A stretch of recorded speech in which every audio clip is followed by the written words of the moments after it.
Good morning, and thank you for joining our webinar on future-proofing public transport through innovative leadership and technology. My name is Ben Dvorak. I'm the General Manager of Rail for Trapeze Group Asia Pacific. Now, before we get started, I would like to invite Neil Scales, who's the Director General of the Department of Transport and Main Roads. Neil is also a champion of the Aboriginal community in Queensland to provide an acknowledgement to country. Yeah, thanks very much, Ben, and good morning, everybody. I'd like to begin by respectfully acknowledging the Turrbal, Jagera and Yugara peoples, the traditional owners and custodians of land from where I'm speaking to you today, and also pay my respects to elders past, present, and also emerging. For everybody online, I'd also like to acknowledge the traditional owners and custodians of land where you are today, and also acknowledge any First Nations people that might be viewing this. Thanks very much. Thank you, Neil. Okay, so I'd like to start off quickly just mentioning a little bit about Trapeze. For those of you who don't know us, we provide tailor-made technology solutions into public transportation.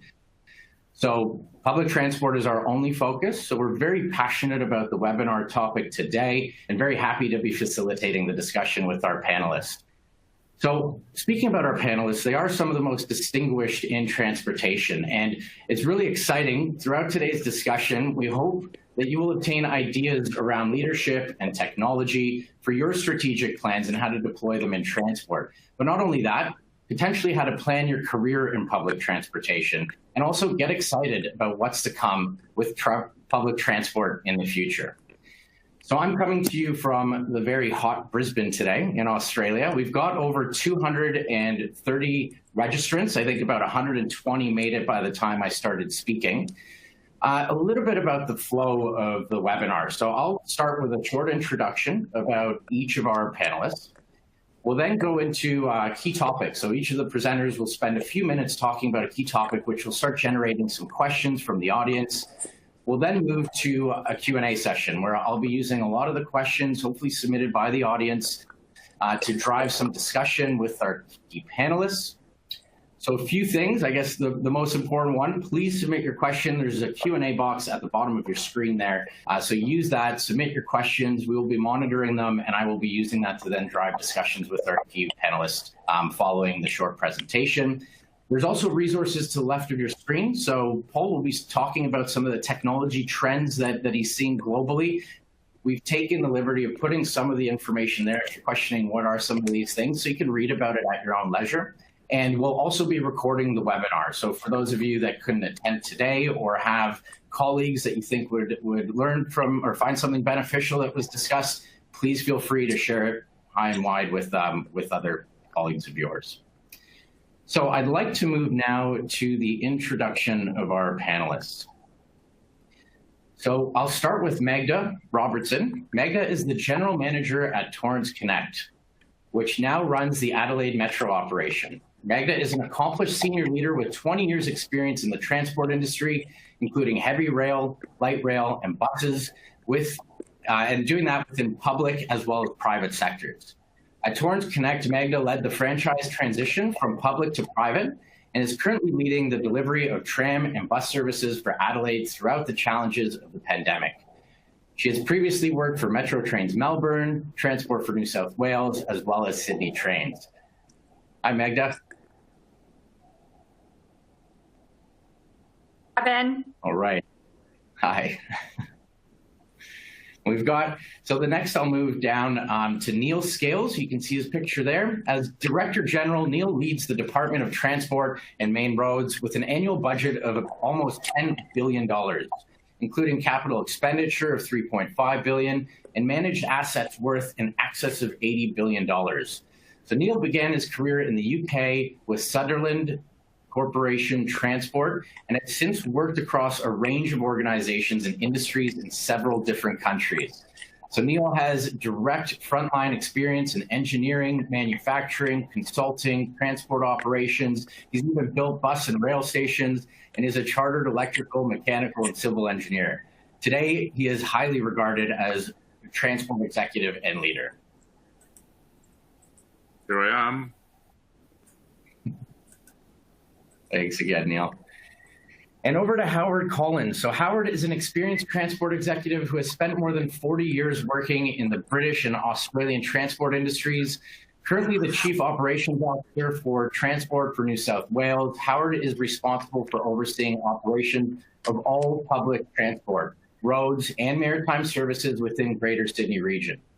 During his long and distinguished career, Howard has been involved in operations management, disaster recovery, operational planning, employee relations, business transformation, and project portfolio management. This includes commissioning and opening of new railways. So in addition to his current role, Howard is on the board of the Australian Railway Association, the TrackSafe Foundation, and Transport Heritage New South Wales. Thank you, Howard. Hi, everyone. Great. And Paul Comfort. So if Paul needs an introduction, he's the former CEO of Maryland Transport Administration in Baltimore. He is currently the vice president at Trapeze Group and author of the Amazon #1 bestseller, The Future of Public Transportation. Paul also hosts the world's top public transportation CEO podcast, Trapeze's Transit Unplugged, heard in 99 countries and counting. Hi, Paul, we need to make that 100 soon, I think. That's right. I think Tanzania is starting to listen now. I just talked with them last week. All right. Well, we've hit a major milestone, 100 countries. Thanks, Paul. So as I mentioned, that was the introduction. We're now going to move into a short presentation or discussion from each of the panelists. We'll start with Paul. Over to kick things off, Paul, on the top 10 technology trends that you're seeing implemented around the world. Thanks, Ben. And it's a joy for me to be with you all today and with my good friends, Neil, Howard, and Magda. All three have been guests on the podcast. I visited Australia a couple of years ago, and Howard was on the show then. We got to visit his amazing rail operations center just before it was going live. And Neil and I have become good friends over talking with his staff and also having him on the podcast, and Magda as well. And today I'm coming to you from near Washington, D.C., and I'm going to try to give you a global perspective on what's happening when it comes to public transportation. I was just sharing with Howard before in the green room that the Wall Street Journal just had an article about public transportation here in the U.S. coming out of COVID, that things are still pretty dire here in the U.S. When it comes to ridership and when it comes to financing. It's not the case everywhere in the world, but we know that we've had a resurgence of COVID here in the United States, and just finishing the Thanksgiving holiday, there's concern there could be another bump very soon. And so transit systems here in the U.S. and Canada and Australia and Europe and around the world, Latin America, are looking for ways to future-proof their agencies so that if there is a resurgence of this or any future pandemic, we can be ready for it. And we've seen that we need some help in this area.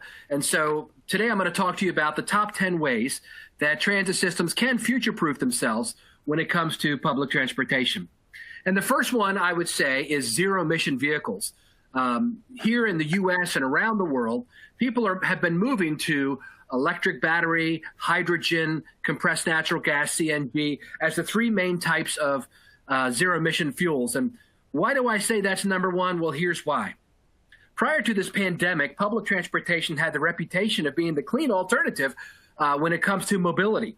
We were showing people that, hey, for every bus that's on the road, you're taking 40 to 80 cars off the road, all that smog and emissions, and you know, it's just a clean environment, et cetera, et cetera. But after this COVID-19 crisis, and politicians who sadly were a little uninformed up front, and I can say that I'm a recovering politician, we're out there saying, you know, transit is unclean. Now, most of the studies that have come out through UITP and others have shown that that's just not the case. But we need to regain the higher moral ground. And one way to do that is to reemphasize the fact that from Los Angeles to Shanghai, for the first time in a long time, people were able to see the skyline. And why was that? It's because cars were not clogging the road during the peak of the pandemic. If you want to keep seeing the skyline, we need to double down on transit with increased federal funding, and also we need to double down on zero-emission vehicles. The next thing I think we need to do is we need to look at new tech tools. Unfortunately, a lot of transit agencies were caught what we call flat-footed when the pandemic hit, when ridership plummeted and they were looking to Saturday or Sunday only schedules.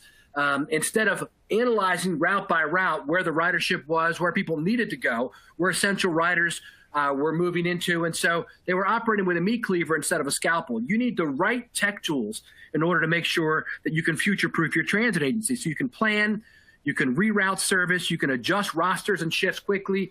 Software that has the work rules from the collective bargaining agreement uploaded into it so you can move quickly and make sure that things are going smoothly without needing your labor relations office to go through your changes with a fine-tooth comb. Transit agencies now are making sure they have those tech tools in place to future-proof themselves.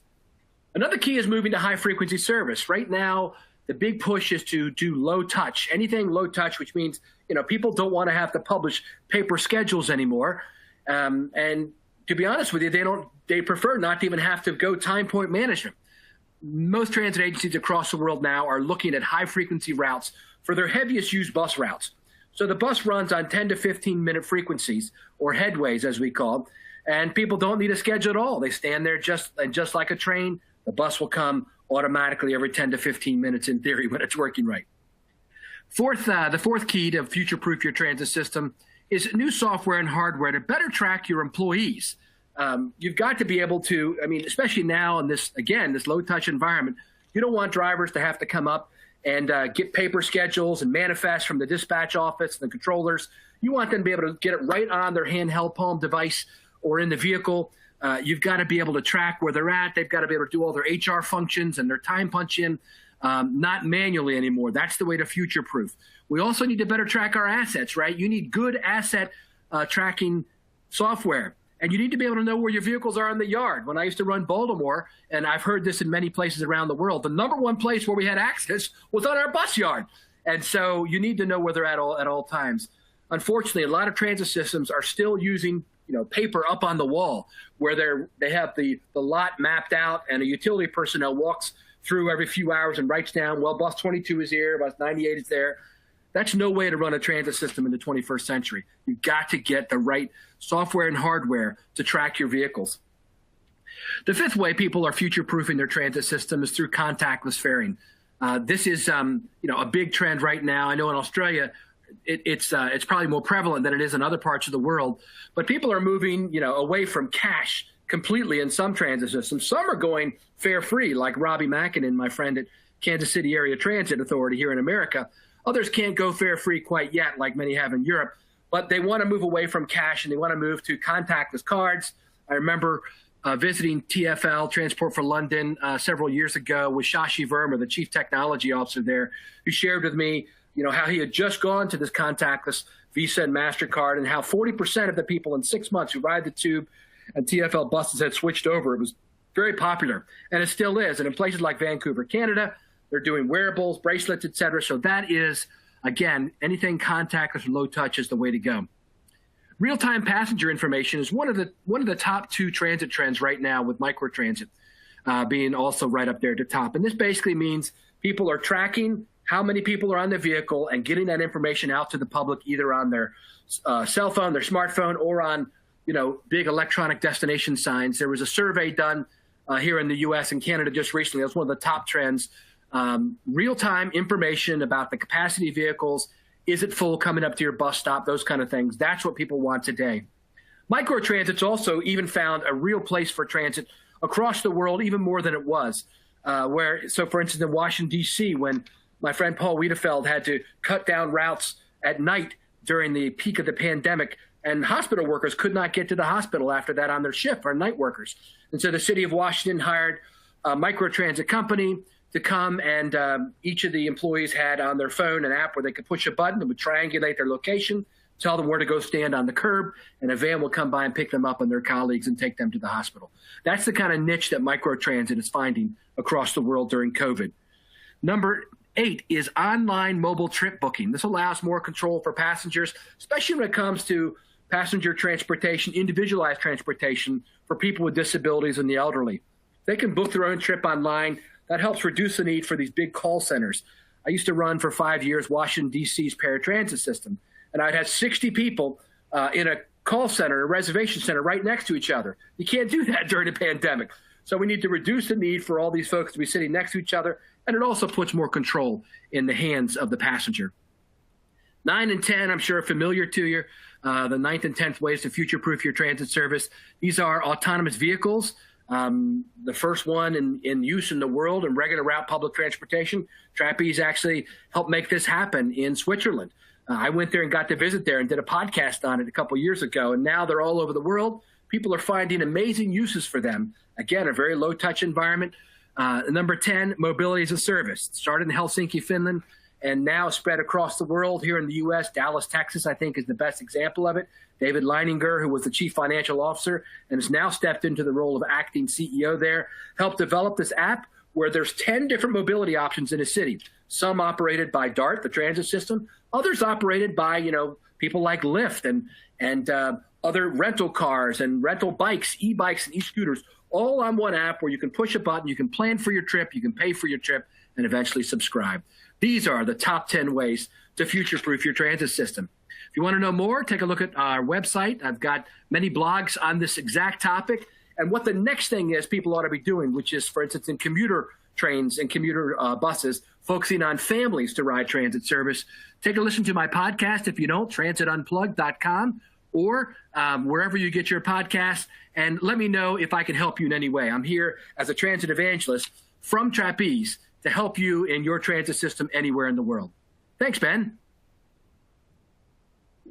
All right. Thanks a lot, Paul. Yeah, it's, if there's one thing the pandemic has led to, it's accelerated use of technology. So it'll be interesting to see how this plays out in the future. Thank you very much. So next we'll be moving over to Neil. So Neil, over to you to speak to us about leadership best practices for challenging situations and how to ensure your teams excel during a crisis.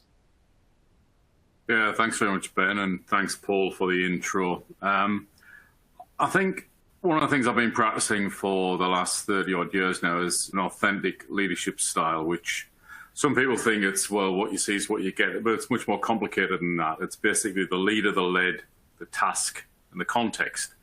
And, of course, the context in this case is a pandemic. And instead of being business as usual, I've called it business as unusual. And we shouldn't be wasting a good crisis. So usually what I do, whether it's in the UK, Europe, or here, is I get out and about during a crisis and meet people face to face. It's very important as a leader to be seen out and about. It's incredibly important. So it was a source of great frustration when I couldn't get out because of COVID-19. I was stuck in this place for a couple of 100 days before I actually got released and let out.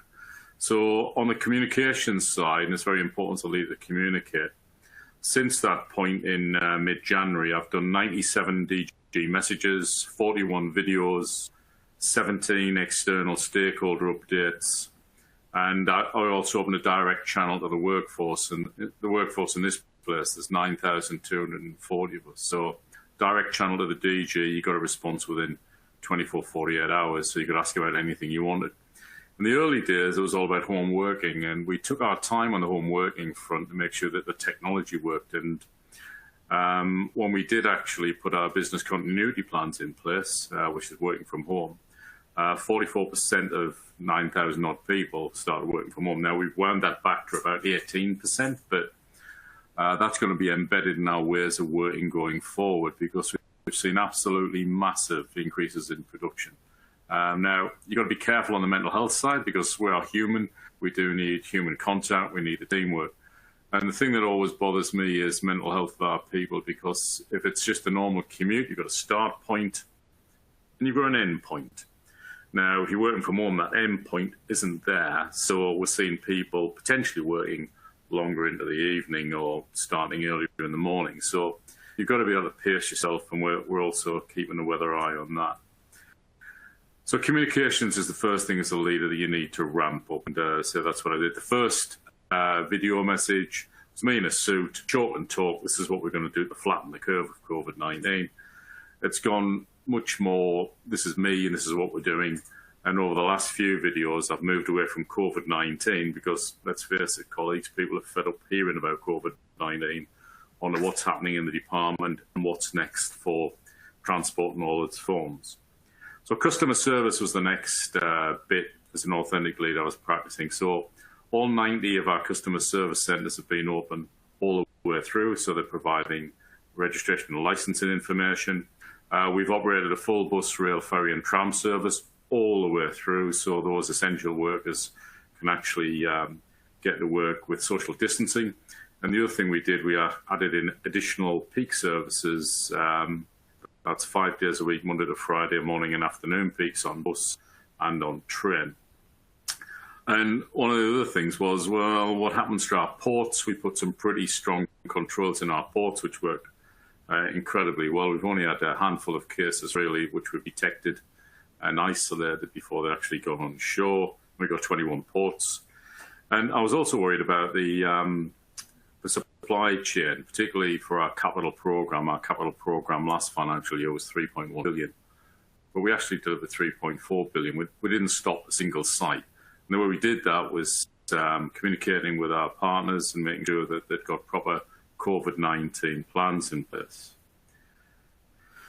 And to put all this together, I developed, because I am a systems engineer, really, I put a systems map together all about communication. So we made sure that that got out through our executive leadership team and the senior leadership team, so everybody could see what the plan was. And that's another important part of being a leader. Everybody's got to know what the plan is and make sure that, you know, we still hold true to our fundamental reason for being here, which is to create a single integrated transport network that's accessible to everyone. So, having done all of that, the next bit is, well, what do we do next? And well, what we do next is what we're doing now is basically continue to build the network, continue to invest in new technology, and Paul has touched on that. One of the things that will happen, in my view, is that we will see a mobility as a service propelled forward, because we're already spending a lot of time and effort in mass. I don't think anybody in the world is really doing it 100% yet, so we're getting to a level, cementing that level and moving on to the next level. Lots of proofs of concept, but with COVID-19, we shouldn't waste a good crisis, and we should make sure that individual tailored solutions is actually the way to go. And we should also make sure we get the benefit of, as Paul said, that the world is correcting itself a bit. You know, you can actually see the sky in Shanghai, you can see the mountains if you're in India. And I saw for the first time in my career anyway, diesel and fuel prices, or price of oil, going negative for the first time. So I think there's been a very interesting effect there of COVID-19, but we need to actually grasp that and go for zero emission vehicles, whether battery, hybrid or hydrogen, and certainly sort of push that one forward. So I think in those very few minutes, I'm just trying to touch on, you know, basically 310 days worth of really hard work, not just by me, but by colleagues in the industry. But I think on the leadership side, you've got to put yourself out there, you've got to make yourself available. And I think the other thing, you've got to be consistent. And one of the things I've been all the way through my career is consistent. For the last 3 decades, I've always worn a white short sleeve shirt, Marks and Spencer suit. I've got RM Williams boots on, which is a nod to Australia, because I think they're really good boots. And I've always got not as bright tie as my friend and colleague Howard, who'll come on and you'll see his tie. But I've always got an Aboriginal tie on. So I'll hand back to our moderator Ben and go silent until the questions. Thanks very much indeed.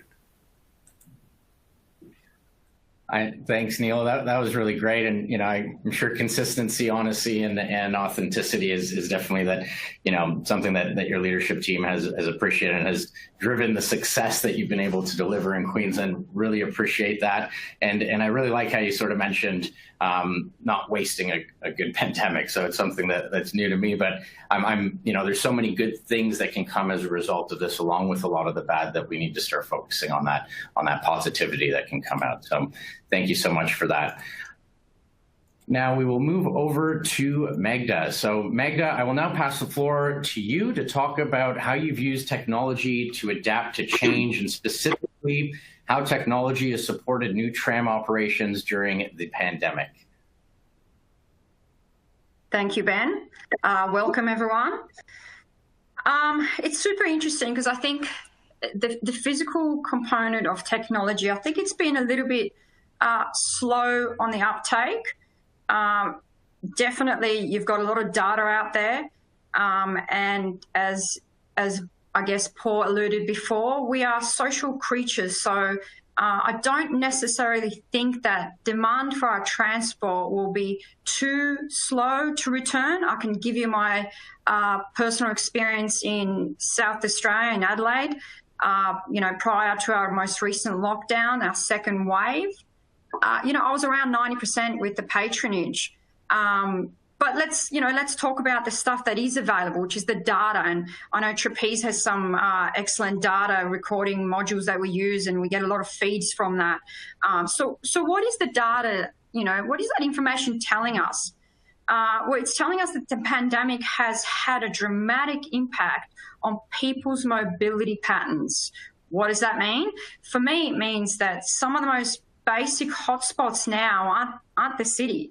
It's the community bases. So, in terms of Adelaide, it is Glenelg, it is, Unley. It's some of those really big community bases where the shopping centres are, where people are now going to coffee or going to lunch because they are working from home. And that leads to smarter deployment on our part, because when you do have those that information available, how do you target those areas? For example, we've got one really industrial area that is now taking off, rapid, development. A lot of food stalls are opening. And we've seen a trend where during the day, a lot of people are going there to grab their lunch when they are working from home, or mobile offices around community hubs. What have we done to that? Well, we've done things like we've got 2 sets of rolling stock, and one's has the capacity to carry more passengers. We've deployed that rolling stock to that area at that time. We've included bigger buses around the different hotspots that have been identified, the dual buses. So it's little things that leads to smarter deployment. The intelligence also allows us, or technology has allowed us to roll out really quick apps where, contactless pay. So our customer service officers don't have to touch cards. Our customers can use their phone to pay, so they don't have to use the cards any longer. So it leads to no contact, and people are loving this. We've rolled it out about a month ago. The uptake on that is incredible. Sitting around 60% people using their phones to tap on and use the service. So how can we use that data to apply to safety? Some of the core values at Torrens Connect we have is about safety of our passengers, our staff. But how do we safeguard our staff? The trucking industry has done some wonderful stuff in that space where their drivers are logging on remotely or with an app.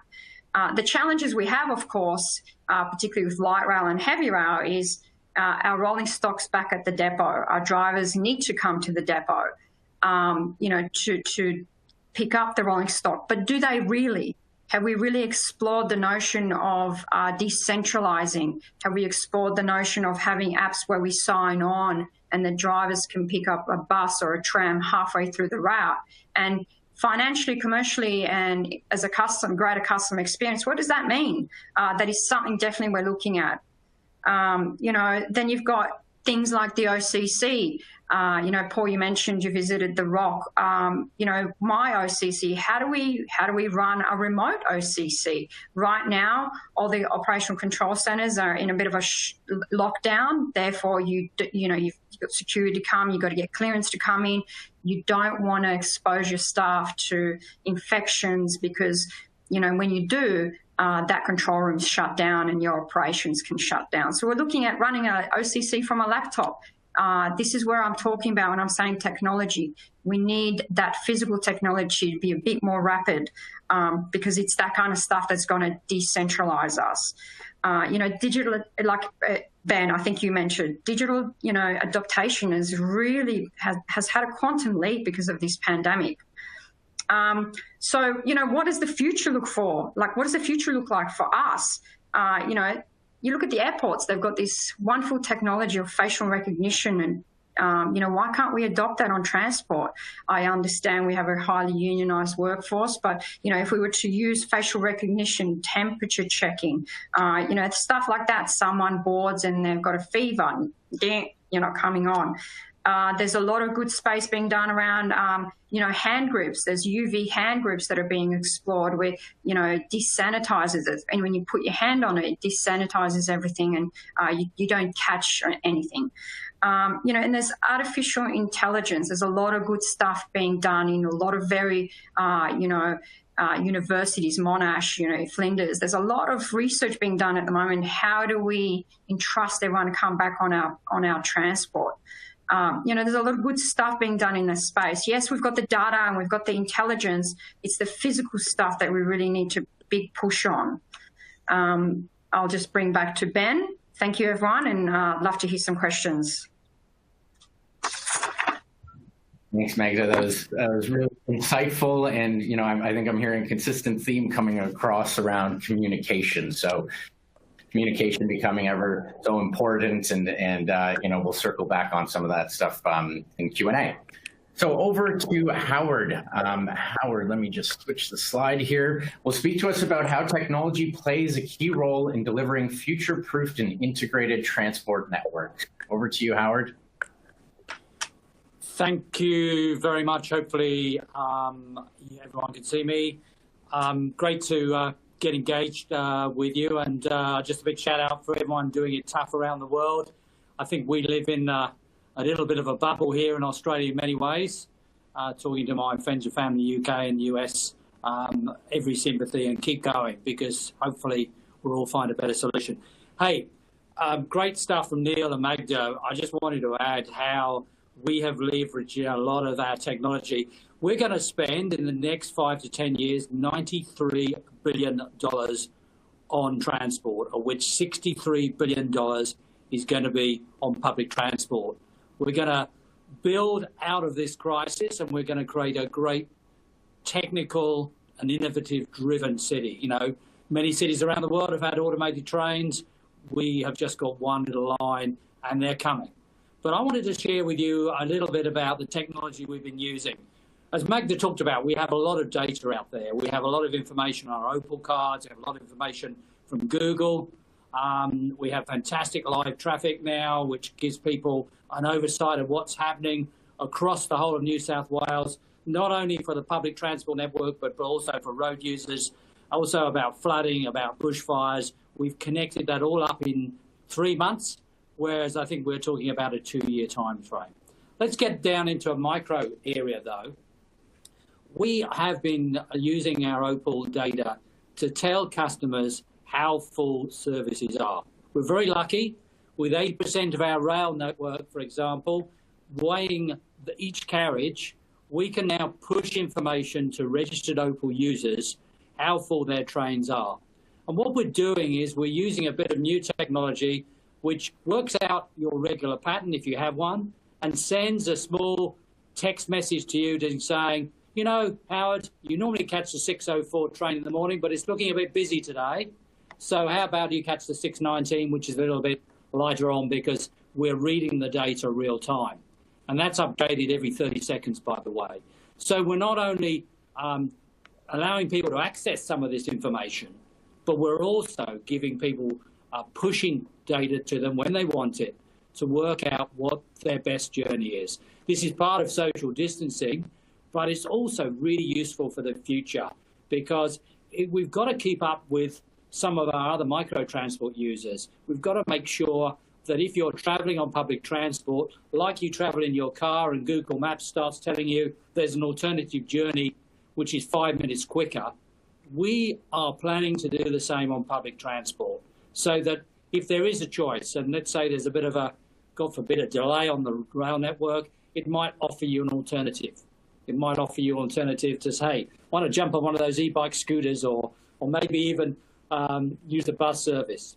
The other thing we have learned is technology is so important. We talked about lots of things, but often technology, give it to the hands of the staff, give them the information, and they do a much better job informing our customers. And we've realised that despite this COVID world, staff visible staff, people with information to their hands, have actually a great job to do. That's why we bought 8,000 iPhones. That's why the share price, by the way, jumped up. We bought 8,000 iPhones to get to our frontline staff, rather than just the executive team having them, so that they could give good information. And talked previously, they can do their own rostering, they can book lost property, they even can search for, if you've lost something like, your favorite laptop on the system, they can look up and see whether someone else with an iPhone has found that piece of valuable property, and they can get it back to you. Very simple things, but most straightforward. How I see this happening is we are going to build concrete and steel when it comes to road and rail and stuff like that. But the clever bit is investing in the technology. That's really the important thing. And yes, that's about metros and automatic trains and screen doors. That's about vehicle tracking. That's about the safety of our staff, on about the railway to make sure they're keeping themselves safe. But it's also about connecting the last mile.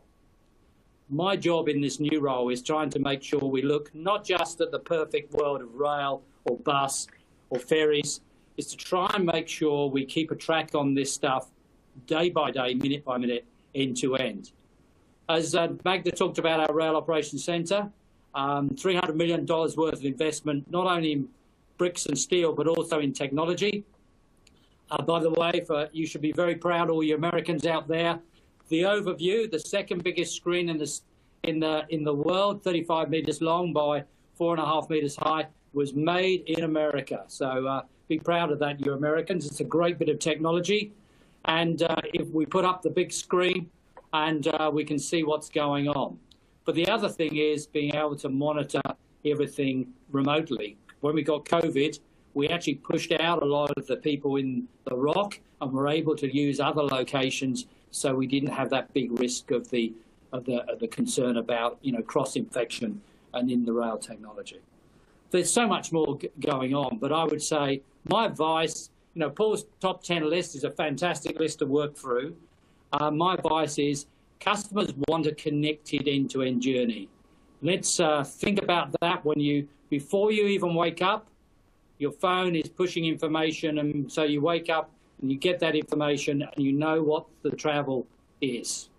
And just let you know where we are in the world. Normally we have 2.4 million customer journeys a day on our public transport network. We saw a week on week, a 3 to 4% increase. We're now at 1.5 million customer journeys roughly a day. We're starting to see the recovery. And I was in downtown Chinatown in Sydney on Friday night. Boy, it was really busy. Yeah, people were sanitizing, they had their masks on in places, but they were actually back. The summer of Sydney for us is that careful balance between getting people back on public transport, giving them confidence. And the one thing which gives people confidence is cleanliness, is godliness, as they say. And we've got 1,500 extra cleaners. We've spent about 30 million Australian dollars scrubbing the place to an inch of its life. And that is the biggest thing our customers say is why they're coming back on public transport, is making sure the place is clean. That's what I end up now. Lots of stuff happening. Really keen to answer any questions and really keen to engage with the rest of my panel. Thanks very much. Cheers. Thanks a lot, Howard. Yeah, it's definitely, there's a lot of fun in building rail and manufacturing steel and all of those, big things that we can cut ribbons on. But, deploying the software technology to get the most out of those assets is something that that really provides for that end outcome to the customer. So definitely a lot of good information there, and love to see how you're utilizing technology to track towards success. So thank you, Howard. All right.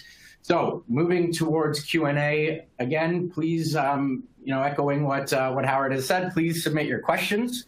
We will be monitoring them and asking them as we go. So if I can get everybody to turn on your cameras, we'll go to a live panel sort of mode.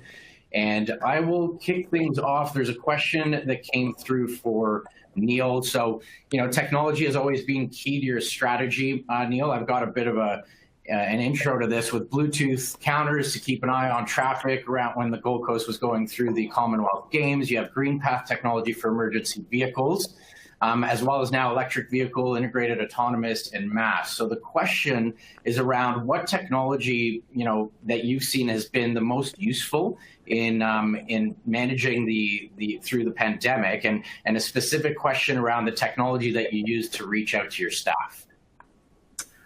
Yeah, I think on reaching out to the staff first, I think there's two things. We've got, of the 9,260 of us, there's over 6,500 of us on Yammer. So I use Yammer a lot to make sure that, we've got Yammer groups set up, and I use that every week to keep everybody up to speed. Then there's the direct link between the population of TMR and me, so you can ask a direct question and get a response. So that's the second thing, and you can tell the responses from me as well. Obviously content experts will put it together, but I actually edit the thing and send it off myself. So that's the second bit. Third thing, I'm using LinkedIn. I'm not allowed to use things like Facebook, because when I'm tired and emotional after Sunderland, my football team has got beaten yet again, I might say something inappropriate. So I'm not allowed to use Facebook, but certainly LinkedIn I'm using a lot to get the information out.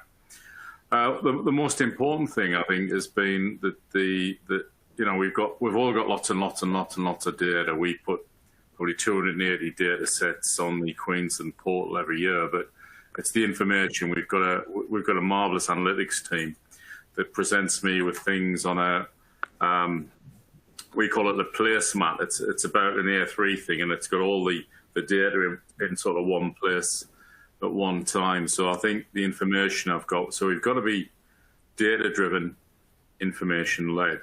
So things like, I wanted to know what was happening on the public transport network, so I've got bus, rail, ferry, and tram patronage data on a daily basis, day behind, obviously. I'm monitoring the whole of the network, in the southeast corner in particular, every hour in the peaks, Monday to Friday. Less so at the weekend. I'm less interested in the weekend because there's less usage at the weekend.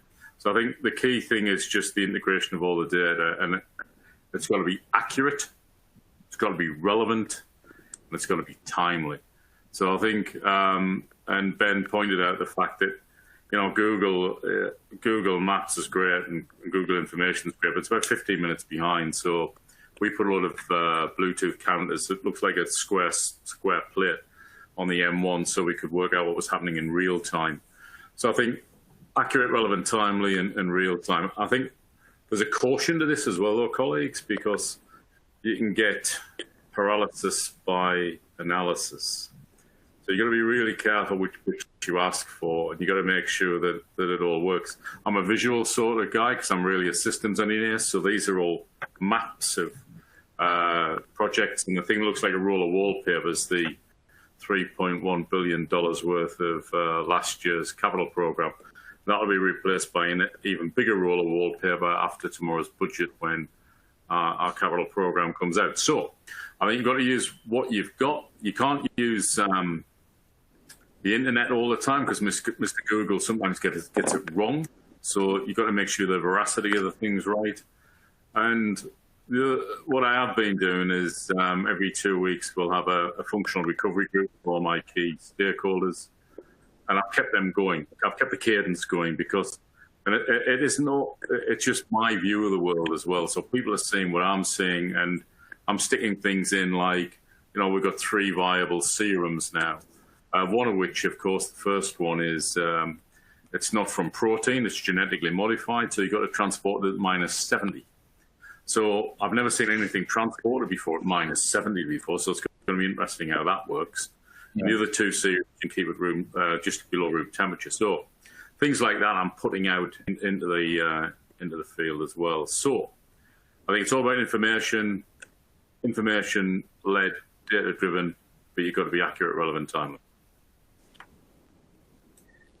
Thank you, Neil. That, really, really helpful. And I think, this sort of transition into Howard, I know that you've not only got the ROC, but there's also the Transport Management Center as well. And you've mentioned that, in order I think it's no secret that customer service on Sydney trains and some of those rail lines have been some of the highest ever. So, and now a key mandate of yours is to manage customer satisfaction through the integration points between modes. So you've talked about communication as well. So what sorts of technology will you be using to support the communication to between Rail Operations Center, Traffic Management Center, and then out to passengers? Thanks, Ben. I think in the 40-odd years I've been working in public transport, I think the challenge has been often those interchange points, you know, where there is a handshake between private public transport, last mile, first mile, bus, rail. If you've ever been to Marseille Metro, the good thing about that, they drive the trains in the morning and the buses in the afternoon, so they never leave without their colleague connecting with each other, which I think is a good bit of industrial relations challenge for the future. But I would say the technology here is, the first thing is starting with, we're thinking about precinct management, looking at the place as well as the line. Circular quay is one of our biggest interchange. We have light rail, ferries, heavy rail, buses, all in the same place. But who's managing it? Not any one person. So one of the things we're thinking in terms of technology is saying, hey, who's going to be the landlord? Who's actually going to manage that area and make sure the information is flowing beautifully between all those functions? And I think that's, for starting before technology, is make people accountable. I learned that after the King's Cross fire, that, you know, where everyone was pointing at each other of who's accountable. The great thing about a vertically integrated organisation often is you have accountability through that. But then it's providing up-to-date and useful technology. Who's got on a train where they've heard a station person say something and the guard or the driver say something else? It's quite a challenge. Giving them that up-to-date information, fed from our Transport Management Centre, fed from our Rail Operations Centre. And one of the things we're looking at now is the protocols and the level of communication. How much do customers need? And what we found is they can tailor their information through our new technology. So they want a lot of information, they'll get it. If they just want their route, their location, their journey, then we can do that as well. We have a lot of information now at our fingertips. It's collating it together and getting it right. Yeah, and Howard, a follow-up question that came in from the audience. So with the introduction of service loading notification to the customers, do you foresee a potential risk of increased loading at service terminus? So basically it goes on to say, if during peak periods, a customer's usual loading situation has shown a service as heavily loaded, the customer may opt to make their way closer to the origin to beat the loading. Yeah. So, yeah. That's a good one. Rail heading, I think we used to call it, or whatever it is. And we know that car drivers, for example, who want to make sure they get a journey guaranteed a seat. A place called Leppington, we had a 900 car park. We're building something which is going to have 3,000 spaces because everyone is driving to that location because they can't fight their way through the road congestion. It is important to recognise, though, that this information may drive a little bit of that, but also it will allow us to consider one other aspect we're looking at. You know, you've heard of the Flat Earth Society? Well, I'm a member of the Flat Peak Society, which is actually trying to smooth the peaks. You take the top off that mountain and you spread it across the day. As Paul talked about, a regular bus service every 3 minutes, train service every 2 minutes throughout the day. And big businesses who we are talking to are really quite keen to change the way they work. We know from the big banks, the big insurance companies, they're not coming back into Sydney for 5 days a week in the city. They're coming for 2 or 3 days of the week. And we're suggesting retime your journey. Don't get on that, 7:30 train you've always got on. So we're looking now at spreading the load using technology so that people don't have to worry about which train do I get on or which journey. They will be able to see a much greater capacity across the day. Thank you, Howard. Another question coming across around accessibility to people that are potentially disadvantaged in some way, and also protecting women on potentially the first and last mile, or protecting people that might be a little bit more vulnerable, thereby increasing their use of transport. So how is technology being utilized? How are they being kept at the forefront of some of these decisions? And with that, I'd like to hand over to Magda to kick us off with that one. Thank you, Ben. Clearly, I get the female question. I guess it's a really good question. We, particularly with the disadvantaged groups. So I'm with Howard on this. I think, the days of checking the timetable, they really need to go. We're using apps, we're using our phones, and I guess it's that vulnerable group of people that are going to be really at disadvantage. For example, my grandma doesn't have an iPhone. So how does she check the timetable for the next tram or bus? So I think the headways, a timeless 3-minute headways. People don't have to worry about checking a timetable or purchasing a ticket in advance. The tram or the bus or the train, they'll be there. They'll be there every 3 minutes, maybe 5 or 7 or 8 out of the peak. So I think that's a way forward. I've been a really huge champion of going timetableless. Hong Kong's done it for many years. Many other countries have done it. I had a really awesome experience in Hong Kong and the culture was just incredible. It was peak hour, thousands of people, but people knew. People just knew there'll be a train. There'll be a train in 3 minutes. Everyone stands back. You don't have to worry about things like dwell management. In terms of, the safety on our transport, big issue, less people on transport. It's a lot of that technology that can really play to our disadvantage. I know back in the day with Sydney trains, we talked about an app rather than having people call 000, which is really awkward because you're reporting a crime whilst it's happening. How do we use apps? How do we use apps to contact police, emergency services? And it's the preventative stuff. One of the big studies that Monash University did was simply putting a little red line on top of your CCTV camera, cuts the rate of crime by 80%. So it's some of that simple stuff, really cost-effective stuff that's not going to cost everyone an arm and a leg. So it's all that kind of stuff that you can think about, preventative things. Facial recognition, we've got it at airports. Why don't we put it on our transport? That kind of stuff. So, but that's a big bucket of items. But there is some really simple things we can do. Thanks, Magda. Yeah, and I would say it's the most important question, right? So that's why I saved it for you, Magda. Now, Paul, do you have anything to add to that? We haven't heard from you yet, but around accessibility, I know accessibility in the United States is a big thing around quarter mile and ensuring everybody has access. Did you want to add anything to the issues, or not issues, but the topic on accessibility and how technology is used? I think Magda covered a lot of it. I think that I agree with her. In Baltimore, where I was CEO, which is one of the most violent cities in America, during the time when I was there, we had a great police chief and a great group of people, and we were able to have the safest major transit system in America for the full time I was there, with the lowest number of serious crimes as a ratio of ridership. And we use some of the tactics and tools that Magda mentioned, which is high visibility presence of police officers in front of rail centers with their cars up on the curb, their lights on, officers being visible and being present. Just that presence of law enforcement helped keep people aware of what was happening. We also managed our officers and where they were located based on where crime trends were happening in the city. We would move our MTA police wherever the city police said the trends were showing. And we had other techniques too. We actually won a national award from the American Public Transit Association for that Zeus zone enforcement.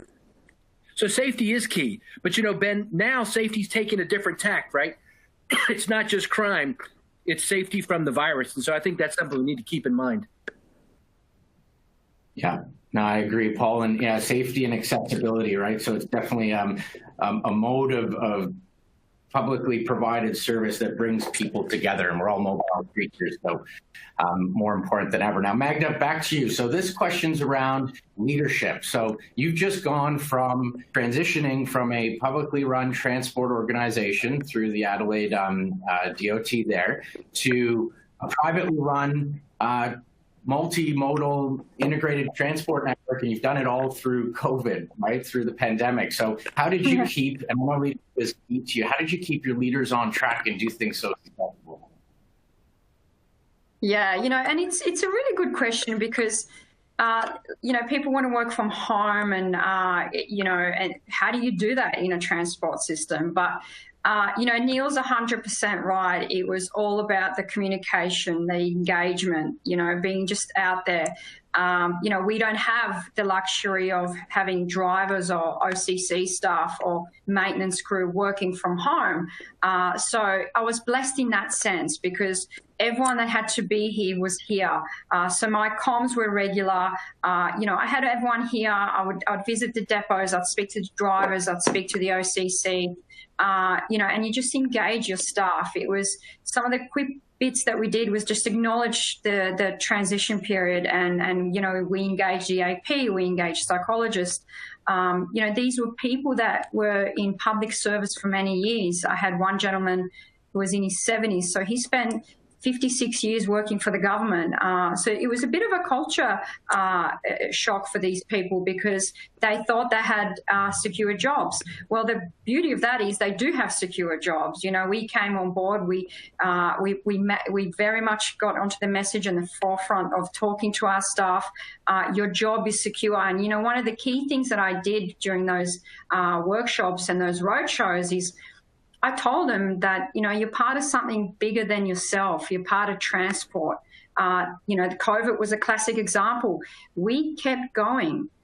We didn't stop. The communities relied on us. The vulnerable relied on us. Our shifting patronage was from the Monday to Fridays to the people that didn't have a car, that didn't have an option. So I made them feel part of something much bigger than working for the government or working for Torrens Connect. I made them feel that they're working for the community. And that was my message very, very early on. You're working for the community. Yes, there are different people paying your wages, but you're big of something much bigger than yourself, much bigger than the company that you work for. And I really, really, that was one of the key messages that I feel that everyone really jumped on board, cliche, to keep it going. Our transition right now, it's 5.5 months. I've got a 78 satisfaction rating, 80% engagement when we did our staff surveys. The community's feeling something different, but they didn't even notice that we were franchised. They're more that, the first 3 months, no one even noticed we were franchised, and that's what you want. It's just about the comms. Exactly. I could harp on, but Neil hit it. Great. Yeah. And, it's funny. I'm looking at the time. An hour has passed by so quickly. I hope we have a couple more minutes. I wanted to pose a question to both Neil and Howard, and we'll try to keep this concise, this answer. But technology is continuously evolving. This means it is not set and forget. How do you effectively communicate to your colleagues that tech investments need to keep coming in a fiscally constrained environment? So important discussion, important question for the topic of this discussion. And Neil, we'll start with you. Yeah, you've never got enough dollars in the bucket to do what you want to do anywhere. So it's all about making sure that you target the investment. And it goes back to one of the original sort of answers about being intelligence-led, data-driven intelligence-led. So you got to make sure that you're spending the money where you need to spend it. A good example of that is if you take our go-kart system, smart card system, been in for about 11 years now, being really successful, but we're moving now to an account-based system. So you can use any non-contacting bank card. You can use one of these devices or one of these devices, because for intending customers to the network, there's two things that always act against you. One is, do you need a PhD to understand what the timetable is? Well, if you've got turn up and go on high frequency, no, you don't. You only need to know really when the last vehicle is going to arrive and the first vehicle is going to arrive. Then is once you get on the vehicle, whether it's a bus, rail, ferry or a tram, how do you pay it? If you can take that away, then you will start to attract and retain people to the network. So we're investing quite heavily in that side of things. We're also investing heavily in how do we get the information out to the customer base, and Howard gave some really good examples of that. But once we've got mobility as a service moving, and we've got a payment system, and we've got all the data sets, then you can start saying, well, Howard, your normal train is the 6:05, inbound Circular Quay. We notice you've done 10 trips this week, and if you go to George, your favourite coffee shop, he'll give you a 10% discount on a long black, which is your favourite drink for Monday to Friday. So once we start, but as public transport entities and as public services, we have difficulty using all those data sets because of privacy laws. So we're going to have to somehow get past that and demonstrate it's a good for everybody. It's a customer-driven thing. So I think we're always seeing what the customer wants in our customer service centres. For example, we've transitioned, I think, 62% of our services online. But people, certainly of Howard and I's vintage, want to go and talk to a real person. We don't necessarily want to actually use something that's on one of these devices. And you've got to segment the market as well, because my kids are 24 and 22, and my dad sent them a check last Christmas for a Christmas box. So Luke gets this check and he goes, well, what's this, Dad? I said, it's money, son. It's a check from your granddad. Well, how do I get the money out? Well, you got to go to a bank and cash it. What's a bank? Well, it's where your mum used to work. You got to go and, I've got to stand in line. Yeah, well, where's the QR code on this? No, it's a check, son. So he does all his banking, and my daughter does all his banking on one of these things. So why am I saying this? And I think we've got to segment the market, because the people that are digital natives will use these and apps and all the rest of it. The people that are not so much digital natives, like, Magda's grandmother that doesn't have an iPhone, we've got to cater for that as well. So whatever strategy we put in new technology, bear in mind, you've got to test it out with the marketplace. You've got to segment the market using marketing speak. You've got to make sure that the solution works for everybody. Now, one of the things that I say is, how do you serve the customer? Well, you've got to meet customer requirements first time, every time. And that's really easy to say, but really hard to do, because it means you've got to communicate with the customers continuously, and you've got to have feedback loops, and you've got to make sure that we're continuously moving. And that's one of the advantages that new technology gives us. And it's not something to be feared, it's something to be used. If you look at Casino Royale, the James Bond movie 11 years ago, he hasn't got one of these. He's got a scabby Nokia. Now, these things, you can take photographs, you can take videos, you can do your banking, you can do text, you can do emails, and you can make a phone call. Yeah. Thanks, Neil. Howard, did you have anything to add on to that? Just very briefly, 27,000 people in Transport for New South Wales. They're the people who have a lot of new ideas and technology.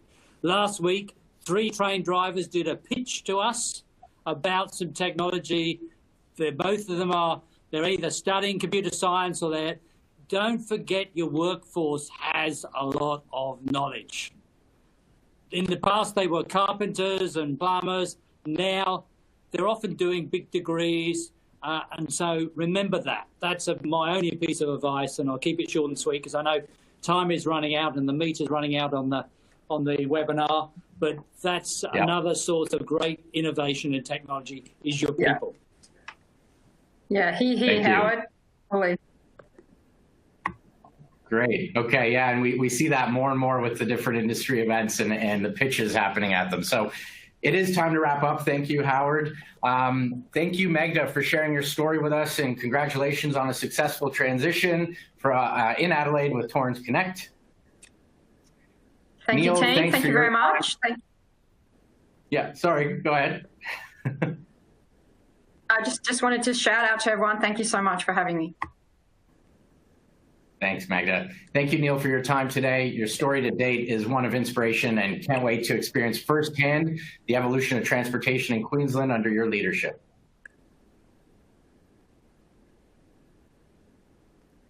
Howard, really appreciate you setting time aside today. Your role in Mission on a more integrated end-to-end journey for customers across all modes is an important one and a challenge for so many cities around the world. So appreciate your time. And Paul, as always, thanks again. You dedicating your time to connecting our transportation leaders around the world is really important, and continuing to spread the importance of public transportation to future generations is amazing. So thank you. So yeah, it was great. Ben, I just wanted to mention that our colleagues, my colleagues there in Australia, I think are a perfect example of how we need to respond going forward. We don't need to pull back and cut routes and reduce what we're doing. In a moment like this, in a moment of crisis, it's an opportunity to connect with passengers and help them re-engage in the commercial world and in our society. So as Howard told me the other day, you know, instead of cutting back routes, they're adding vehicles. What a great example for the rest of the world. You guys in the land down under know how to do it right. Okay. Thanks, Paul. So yeah, with with Trapeze being focused on public transportation, we're in a unique unique position to continuing investing into public transportation, into the industry, into innovation, podcasts, webinars, events. It's something that is close to our hearts. So thank you for joining. We hope you found this session valuable, and we encourage you to get in touch with us. We'd love to hear from you on different topics that you would think would add value to the industry, to your lives as you continue progressing in a career in public transportation. So this is again recorded. You'll be receiving that recording shortly. And please send to anybody who you think would gain some value. Thanks again for your time. We'll see you soon.